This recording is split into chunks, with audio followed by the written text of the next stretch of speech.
Hello, my name is Danielle and welcome to my channel, or welcome back to my channel. God put this word in my heart, and so we're gonna see where it takes us. So I kind of want to talk about my relationship with Christ and my journey with Christ, and really just my testimony. So if that's something that you're interested in, then keep on watching. So let's get started from whenever I was young. Sorry, my hair looks crazy. But so whenever I was growing up, I like to say I was born a Christian. I loved God so much as a 4-year-old.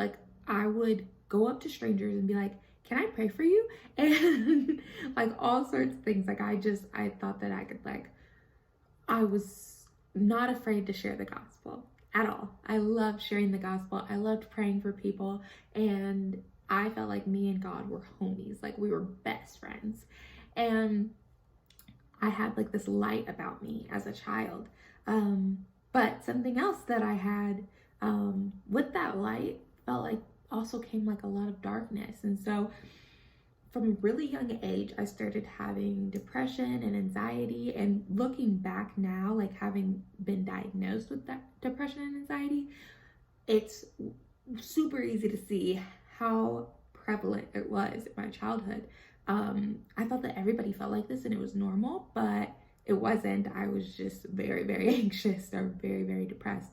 From the moment I learned what suicide was, I had extreme suicidal ideations. I was tying nooses in the closet at 13 years old, and me laughing is not anyway saying that that behavior was normal. It's almost humorous looking back, because I didn't see how not normal that was. And so me and God were really close, but my parents, and more specifically my mom, I lived with my mom and my stepdad, and I spent the majority of my time staying with my mom. And whenever I was growing up, my mom kind of put in my head, that my dad didn't want me and that he didn't love me, subliminal things that kind of separated me and my dad. And I'm saying all of this for a reason. It's gonna get there. This may be a long story, but so I was very, very a daddy's girl when I was growing up, and my mom slowly started changing that with these little microaggressions and little subliminal messages that she would send to me about my dad. If my dad's name came up, she had to say 3 negative things about him. It was astounding. And it's sad, because obviously I didn't have a normal childhood growing up. My parents weren't together, and divorce is a lot more prevalent. My parents were never married. I lived with my mom predominantly, and I would go and visit my dad every now and then, but as I got older, I saw him less and less, and I asked to see him less and less because of the messages that my mom was sending me about my dad. And as I grew up, the more I had these dark thoughts of not wanting to be alive, not really thinking I'm worthy, not feeling like I related to people. I didn't feel really understood, and I felt like I was always searching for someone to understand me. Now, my mom, my family on both sides are pretty religious, but in my particular household, they were, and I feel like if you're Christian, you always have those people who are Christian, but they don't live Christian. They're worldly living. And so that's what it was like growing up. I wanted to be an evangelist, pray for everybody and just bring light and love to everybody's life. And my mom was more worldly. And a key example of this is when you're growing up, you idolize your parents in a way. They know right, that you don't realize that they can lie or not have the best intentions, or they don't know everything. Parents don't know everything. And I think as a kid, there's a certain point where you learn that, but I hadn't learned that yet. And I had asked my mom what she thought of saving herself for marriage, because I was considering saving myself for marriage. I was wanting to know what my mom thought about it. And her answer was, you have to try a shoe on before you buy it. And then I was like, oh, okay, I guess I was dumb for thinking that I should save myself for marriage. I should just try a shoe on. And so it's those little things where I didn't have a lot of guidance in what it meant to be a Christian on a theological level of what God's called us to do in the Bible. I had a relationship with Christ, but I didn't have any knowledge in the Word. And so my relationship with Him was based off my own interpretation of what I thought He was, if that makes sense. So growing up, it wasn't until I got into high school that I started going to youth group and things like that. And that's whenever the split kind of happened. And it was like, you had Christian Danielle on this side and worldly Danielle on the other side. And so at church, it was like it was church. And then once I left that building, worldly Danielle took full reign. And I kind of choose what I liked from each side of things and live my life trying to combine both. Now, that's problematic because you're either of the world or you're of Christ. And at the root of myself, I wanted to be of Christ. I just didn't know how to. And I didn't have anyone to lead me in how to be of Christ. And so I was walking the line of doing a little bit of this and a little bit of this and not missing anything. And I kind of always had this message I was sending to myself that was, when you're older, you'll fully commit. But right now, you're young, kind of do what you want to do. I didn't say this like out loud. It was a subliminal thing that I knew within myself because I didn't want to acknowledge it. I didn't want to say it out loud because if I said it out loud, then that meant that I was going to have to do something about it, because that's wrong. That's a wrong mindset. It's kind of like, I know God's going to love me regardless, so I'm going to do what I want to do and then hopefully say sorry just in time, and that's not how our relationship with God should be. And so once I kind of got into high school and once I graduated from high school, I kind of felt that split deepen, because now I was in college, and in college I kind of went through like my glow up, so to speak. So I had more male attention and I was going to parties and just doing young college stuff. Like, for Americans, if you look at statistics, Americans go crazy when they go to college. And I wasn't crazy because I still lived with my mom. So I couldn't do everything. I couldn't like really be out there, but I still kind of was doing the college thing.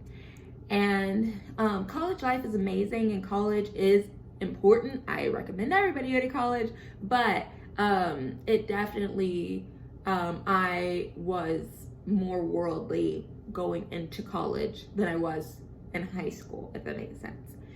And so all of this kind of comes to my husband. Let's go into my husband, because I've kind of talked about my path with Christ. Now let's go into Brent, because Brent is my husband and I love him. He's so cute.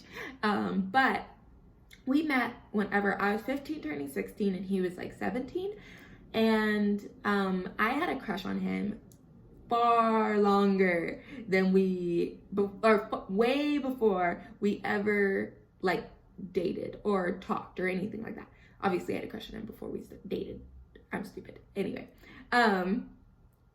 But so I had seen this boy with a blue plaid backpack when I was sitting on the bus, and I was like, I am going to marry that boy one day. Period. That's it. That boy is cute. And every single time I'd see him in the hallway, I would like snap my friend and be like, that boy, blue plaid backpack, he is gorgeous.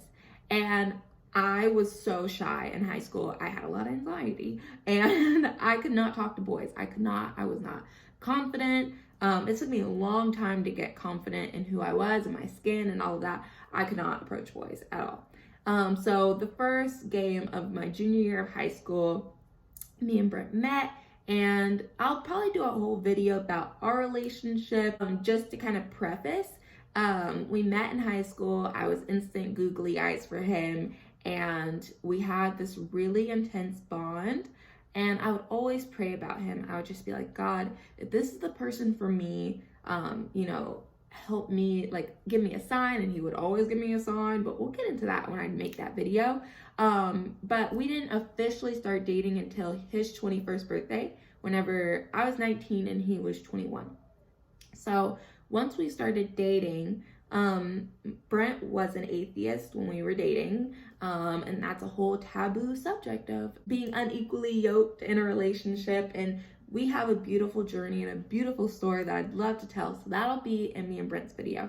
But whenever we were dating, at a certain point we moved out. So me and Brent started dating whenever I was a sophomore in college. I was in the last semester of my sophomore year, and at this point my relationship with my mom had gotten severely toxic. And it always had been toxic, but it was very toxic at this point. It got to the point where I'd get intense anxiety and I would start crying before I would even go into the house, because I knew that my mom would say something that would eventually upset me, hurt my feelings, something like that. And this is the part that kind of gets harder to talk about. I love my mother, and I would love to preface by saying I love my mother. But my mother had a lot of, she needed help, and we all need help. And my mom had been through a lot of things, and those things impacted the way that she parented me. And that's the fact that my mom's been through things isn't her fault. How she handled it and how she went through healing is where she has to take accountability. But that's not my place, and that's not my story. I can only say that her life experiences impacted the way that she parented me, and in how she parented me, it was abuse. My mom, I think, loves me how she understands love to be, but there's a lot of generational sin in my family, especially on my mom's side. And I'm getting all out of order, so I'm trying to like go around it, but let me just get into it. My mom would be very verbally and psychologically abusive to me. It is what it is. And it was tough, and not a lot of people knew it. I think especially in African American culture, we are taught to push things under the rug. We're taught to not tell people what goes on in our house. We're taught to save face before all else. And that's not right. And I'm here to tell you, if you're listening to this right now, that's not right. If somebody is not treating you the way that they should be treating you, the way that God called them to treat you, then it is best to separate yourself for your own safety. God did not call us to be put in abusive situations and different things like that. And God didn't create abuse. God did not create abuse. God gave us free will. He gifted us with free will because he doesn't want slaves. He gifted us with free will, and with free will, there is the option to not go God's way. We could go the right way, which is loving God, loving ourselves, and loving people. Or we could go the wrong way, which is not loving God, not loving ourselves, not loving people. And with free will, you can make that decision. And so I don't blame God. I didn't have any hate in my heart for God for this. It was more a hatred I internalized for myself, because before I had that understanding, I thought that the way I was being treated was something that I deserved, and was because I wasn't worthy.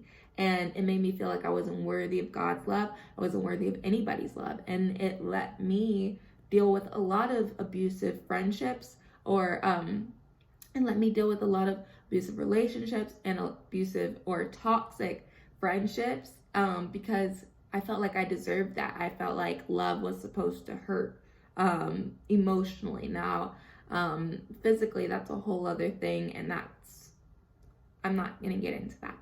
But dating Brent, he was over a lot and we hung out a lot, and he started to pick up on the things that my mom hid so well from my friends, from family members, from neighbors. He started to pick it up and he started to see it. And he was kind of the first person who was like, this isn't okay, and you don't deserve to be treated like that. And so we started making moves to get me out of that situation and move me out of that house. And so I was still in college and Brent was working, and so we moved out together. Another taboo subject, living together before marriage. But we had a plan. We had a plan in place that was, at a year, we would know 110,000% if we wanted to get married and pursue marriage, or if we were going to break up. And so we moved in together, and me and my mom stopped talking for like 2 weeks, which was a lot for us because she would like blow up my phone all day and we would talk multiple times a day. And so to go like a week or 2 weeks not talking, that was a big deal. And so we ended up going and having a joint therapy session with my therapist. Everybody needs therapy. The world would be a better place if everybody was in therapy, because a very small percentage of people have what's called introspection and being able to look within oneself. And so you need somebody else who can do it for you. But we went to a joint therapy session, and she promptly did what she always did, which was made me feel bad, even though she was the one who should have apologized. We had this cat and mouse game where she would do something to hurt me. I would react from hurt. So whether that's crying or being upset or giving her the silent treatment, whatever. And then she would be upset by my reaction to what she did to me. And then I would end up having to apologize when she was the one that started the whole thing to begin with. And so in therapy, she tugged on the heartstrings. She did the like sob story, and then I felt bad and I let her right back in. And I don't blame myself for that, because I always want to see the best in people, and I always give people far too many chances. And she's my mom, you know. It's hard because the person who brought you into this earth is supposed to love you the most, you know, besides God. Like, you would think that your mom would love you the most. You grew in her womb, but my mom didn't treat me like she loved me very much at all. And so it was definitely messed with my head and definitely messed with my mental health, because it made me feel like the person who pushed me into this world didn't even love me. So we ended up talking again, and then, you know, and 10 months of us living together, we got engaged. Some of that was, you know, saving for the ring, because we had gone ring looking at like 3 to 5 months living together. So we were making progress in our relationship, and it was exciting, and we put a down payment on a venue, and I was so excited, because who wouldn't be? Like, if you have the dream to get married, and if marriage is something that God's called you to, then when you are at that stage, you're like, I am so excited to spend my life with this person. And my mom made me feel like her paying for the wedding wouldn't be a thing. You know, you don't think that somebody is going to manipulate you or use something against you. And I should have known, because of past behavior is predictive of future behavior. And I wanted to see the best in her, and this is my wedding. And so we ended up planning the wedding, and my mom was predominantly paying for a big portion of it, and my dad was paying for some other things, my biological dad. And it started little, and the things with marriage, or the thing with engagement, is if somebody's helping you pay for it, the requests don't come as ginormous requests don't come from the beginning. They come once you're already in it, you know? And so a lot of times I'm in a wedding connection group on Facebook, and a lot of times people will be like, oh, well, you shouldn't have taken the money. Oh, you shouldn't have done this. You do. All this victim blaming, you can leave it in your brain. You don't need to tell that to anybody, because nobody deserves to get manipulated or for money to be used as a noose around somebody's neck. That is not okay, ever. That's coercion, actually, but that's a whole other thing. So my mom started it with, this, I'm her only daughter. I don't have any other siblings. And so it was like her baby's getting married, and it quickly turned from, by this point in my journey and my walk with the Lord, I was very much trying to do the right thing, because since I didn't live with my mom anymore, we went to church every weekend. We were like really plugging in, and Brent, while he was an atheist, he was still influencing me to pray, helping me to grow, being like, have you prayed about it? Have you seeked holy counsel about it? Have you talked to a pastor about it? Like, he would influence me and help me grow and move way more than my like Christian mom did. And so, and God was also working in his heart and his journey and everything. And, my husband is a Christian now. We went into our marriage equally yoked. That's a story that he can share, or I can share if he gives me permission, because that's his journey and that's his privacy, and I want to respect that. But I wanted my wedding to be Christ-centered. I did not want it to be showboaty. I wanted it to be me and Brent being unified before God and becoming of one flesh. And that's what was really important to me. I didn't care about how many people were there. I didn't care about anything. I wanted my beautiful pictures, a videographer, me and my husband and the Lord. That's what I wanted. And my mom wanted something very different. She wanted a circus show. She wanted people who she hadn't spoken to in 10 years to come to the wedding. She wanted to have her own cake. She wanted my stepdad to walk me down the aisle. And the list goes on and on and on of things that started to pile up. And my wedding, Brent and I's wedding, was turning into something that we didn't sign up for and that we didn't want. It was turning into something that we were dreading and that we were just looking to get over with. And as we got further and further and closer into to our wedding, my mom's demands got higher and higher, and her verbal abuse got stronger and stronger because she had something to hold over my head. And so during this time, I'm extremely depressed. I'm having serious migraines. I'm grinding my teeth in my sleep. Like, I gained 20 pounds and it was astronomical. Like, my body was having so many negative reactions to my mom's abuse during planning my wedding. It was a nightmare. And I was also in my senior year of college and doing an internship. It was a whole journey, and it was so much. Finally, we reached our breaking point.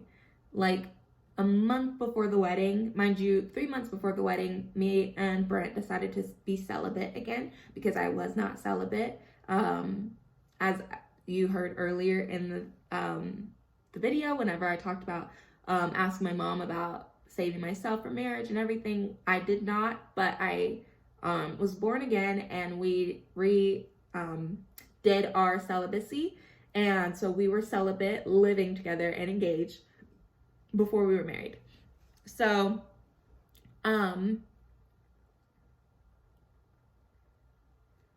here's where it gets real. So whenever it was like a month before the wedding, maybe it was probably like a month and a half before the wedding, my mom, I literally had to write out a contract of boundaries. Like, I sat with my therapist, we went over boundaries, and I gave the boundaries to my mother. And one of the boundaries was that she could not speak directly to me because she didn't know how to speak to me. And so, to protect my mental health, she had to speak to me through my husband. Now, I know that sounds bad, and that wasn't Brent's idea. We talked about it together, because every single time he'd come home from work, I would be in bed crying with an intense migraine because my mom had done something to hurt me. And so to protect me, he was going to kind of be the barrier. And so what happened was, within a week of those boundaries being set, we had multiple boundaries. I'm not going to get into it. She broke almost all of them. Before this, so here's another thing. So my mom's name in my phone was always Mother Gothel. Now, if you have ever watched Tangled, the antagonist in the movie is named Mother Gothel. It is a woman who's pretending to be Rapunzel's mother and is abusive, and she's kind of one of the most, she is one of the scariest villains because she's the most realistic villain. And the thing is that Mother Gothel had like, there's whole articles on it, and I may link them below, but about like narcissistic personality disorder and what it's like to be raised by a narcissistic parent. Now, I cannot diagnose my mother. I am not finished with my master's yet. I am not capable of diagnosing my mother, but based off of my experience and being raised by her, she had a lot of the traits and tendencies of a narcissistic parent. And so that was a nickname that she had in my phone. It was Mother Gothel. And my cousins knew this, my friends knew this, everybody knew that my mom's name in my phone was Mother Gothel. I thought that she knew because it had been there since Tangled came out in like 2011. And mind you, this is 2019, so her name had been that through multiple phones, through everything. And so whenever it came to my wedding shower, I sent out invites, so like little like text message invites, and on there it just used my contacts, and I didn't think anything of it, but my contact had my mom's name, and so on her invitation it had Mother Gothel. And so I was like, I didn't even realize it. I didn't know that this had happened until I got a text from my stepdad. Me and my stepdad have our own complicated relationship. I'm not close to him. I don't speak to him. I don't speak to my mother either, but we've always not really gotten along. We've always had a up and down relationship, and very all over the place, and usually geared more on the negative side and more on the combative side. So I got a text from him. I don't feel comfortable using the words that were used towards me. Wow, I had to pause the video because I hadn't thought about those texts in a while. But my stepdad basically texted me going off on me, saying that I was disrespectful, and that like he had never been so disappointed in me, and da da da da. And I'm like, what is he talking about? And I click the text and I see a screenshot of the invitation and it says Mother Gothel on it. So I'm like, oh, okay. And so I text him, that was never the intention. Her contact has always been that. I didn't know that that was her name on the invitation. I couldn't see that on my end. Like with sending the invitation, that was never my intention to hurt her. And then I addressed how I was being spoken to and said that, I didn't appreciate how rude, he was coming to me with the issue, because he could have simply said, did you mean to do this? And I would have said, no, I did not mean to do that.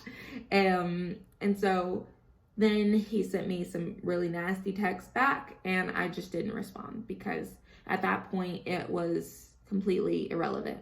I don't need to be speak to that way, and that was like the whole point.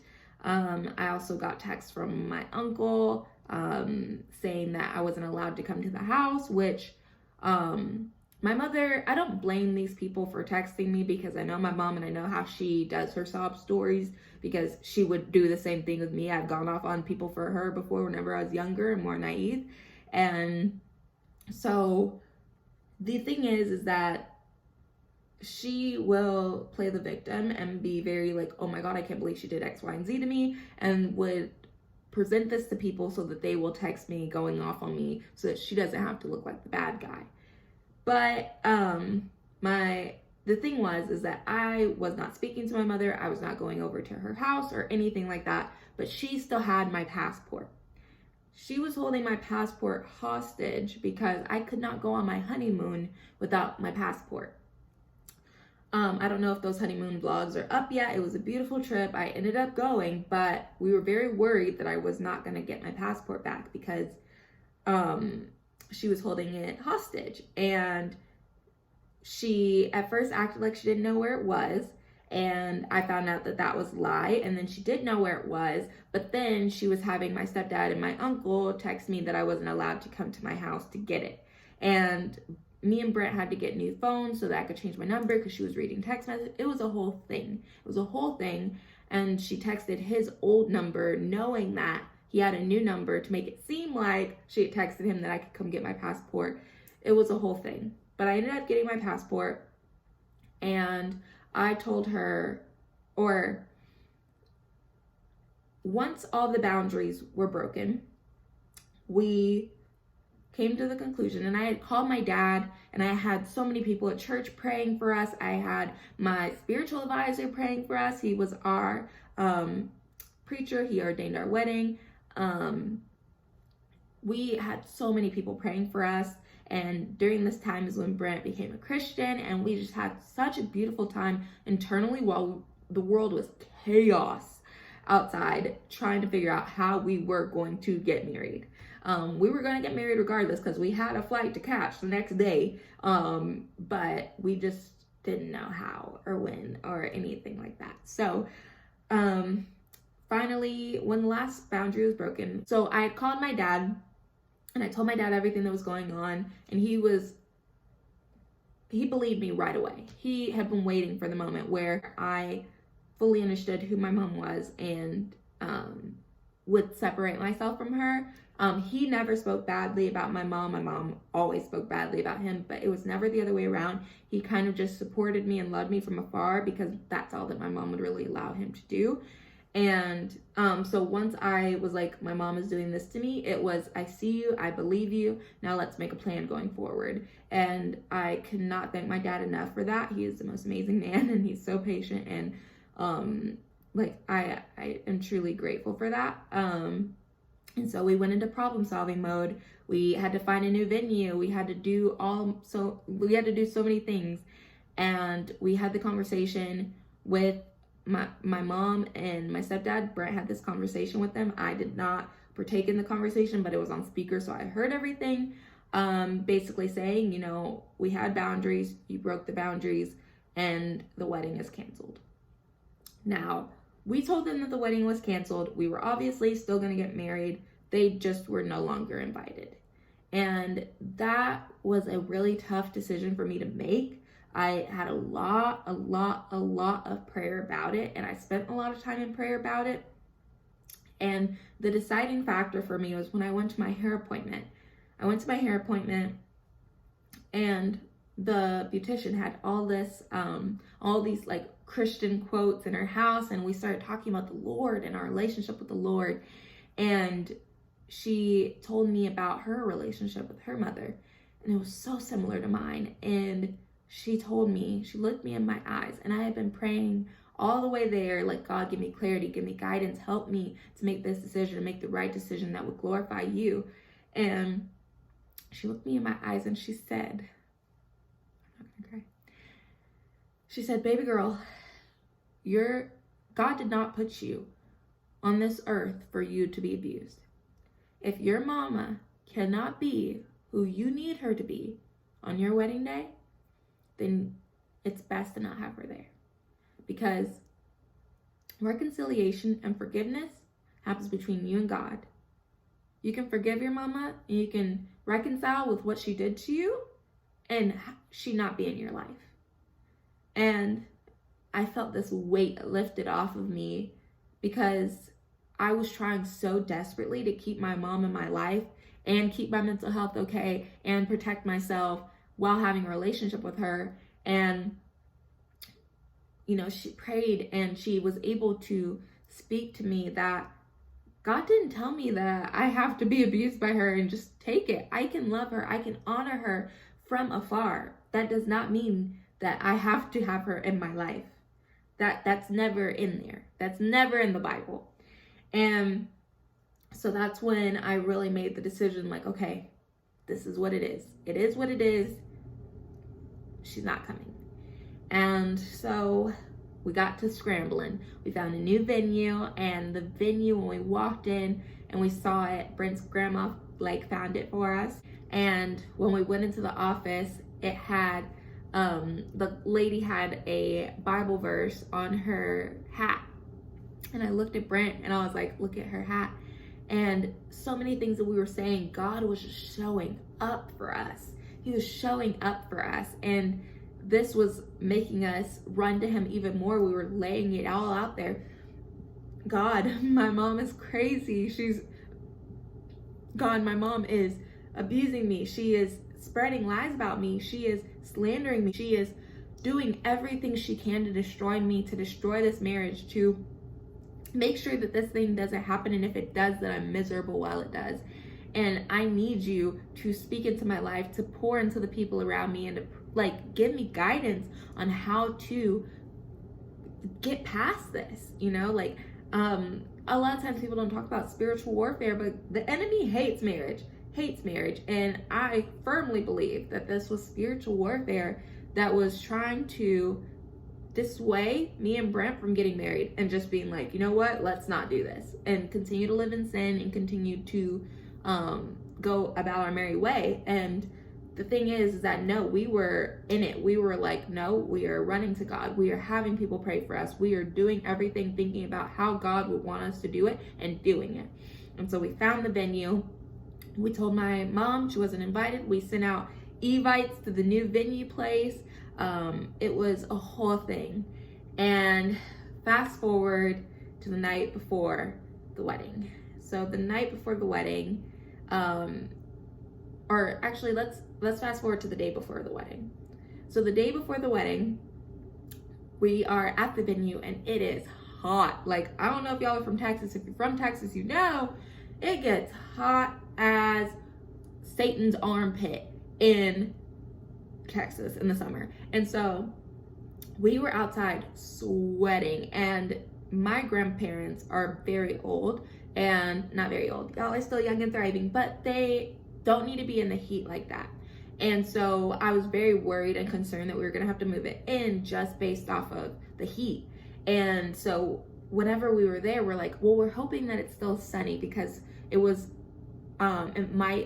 the forecast said that it may rain. And so the photographer was like, we don't want it to be sunny, we want it to be cloudy because it'll have the best pictures. And so I was like, I never thought about that. And so the night before the wedding, I'm laying in bed. I finally fell asleep. I was up all night. Me and all my girls were in a hotel, and Brent and his friends were at our apartment, and I woke up to the world's loudest thunderstorm, and my heart just sinks, and I'm like, God, what? We just went through 10 months of absolute chaos and pain and heartache for it to rain on the wedding day? I'm like, God, what are you doing? I thought that you were here for me. I thought, what's going on? And I felt him as clear as day. Say to me, I'm giving you what you asked for. And I was like, okay, God, I trust you. I submit it all to you. Your will be done. And with that, I went back to sleep. And when I woke up that next morning, it was perfectly cloudy. And that day I was worshiping all morning, and that afternoon I married my husband. And marriage has been the most beautiful journey that I've ever been on. And God took me on such an amazing journey to get here, where I am reading the Bible every day. I have a Bible study group. I have a Christians couples group. I am in close fellowship with people at church, and me and Brent pray together every night. That was a tongue twister. And we are just constantly trying to get closer to God and understanding His Word and growing in our relationship with Christ. And it has been amazing. I do not talk to my mother. I do not talk to my stepfather. They are both blocked. I pray for them and I wish them the best.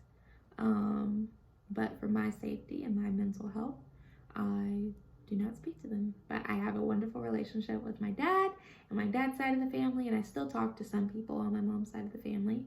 But yeah, that is my testimony. I hope that it brought you some light, encouragement. I'm going to continue to do more faith videos and more faith-based content. I'm going to try and get on a schedule here and post at least once a week. So if you enjoy videos like this and content like this, give it a like and subscribe, and check out my Instagram or TikTok at Mrs. Mattern. And I'll see you in my next video. Bye.